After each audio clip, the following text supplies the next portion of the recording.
नमस्कार, good morning Maharashtra. मी सौरभ कोरटकर. तुम्ही बघत आहात TV9 मराठी. शरद पवार गटाचे दोन नेते अजित पवारांच्या भेटीला, रोहित पाटील आणि सलील देशमुख अजित पवारांच्या भेटीला. मतदारसंघातील कामांसाठी अजित पवारांच्या भेटीला आल्याचं रोहित पाटील यांनी सांगितलंय. रोहित पाटील आणि सलील देशमुख अजित पवार यांची भेट घेण्यासाठी दाखल झाले.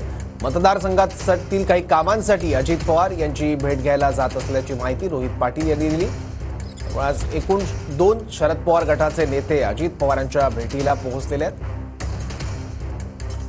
रोहित पाटील आणि सलील देशमुख या दोन नेत्यांचा यात समावेश आहे. दोन्ही नेत्यांनी अजित पवारांची भेट घेतली आहे. मतदारसंघातील काही कामांसाठी ही भेट असल्याची माहिती त्यांनी दिली आहे. काय विषय नाही, पत्र द्यायला आलेलो.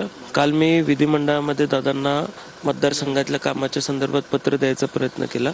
दादा बोलले इथं योग्य दिसत नाही, तुम्ही मला उद्या सकाळी येऊन बंगल्यावरती भेटा. मी बंगल्यावरती पत्र विधान परिषदेचे मुख्य प्रतोद शशिकांत शिंदे 2 दिवसांपूर्वी आले. आज विधानसभेचे मुख्य प्रतोद येत आहेत. नेमकं राष्ट्रवादीत काय चाललंय? मी तरी पत्र द्यायला आलेलो.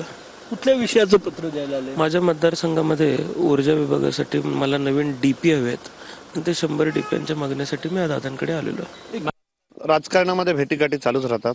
परवा पण सन्मान्य उद्धव साहेब अजून मुख्यमंत्र्याला भेटले. राजकारणामध्ये भेटीगाठी चालू होतात. याचा अर्थ हे नाही इतक्या लवकर कुठला अलायन्स तुटतात वगैरे असं काही नाही. यापूर्वीच्या हिवाळी अधिवेशनात तुम्ही अगदी बंगला 100 फुटावर असताना आले नाही, आज आले, याचा वेगळा अर्थ निघतो कारण की सगळे नेते भेटत आहेत. ना, अजिबात अर्थ याचा त्या ठिकाणी निघत नाही. निवडणुकीच्या पार्श्वभूमीवर आम्ही त्या ठिकाणी भेटू शकलो नाही.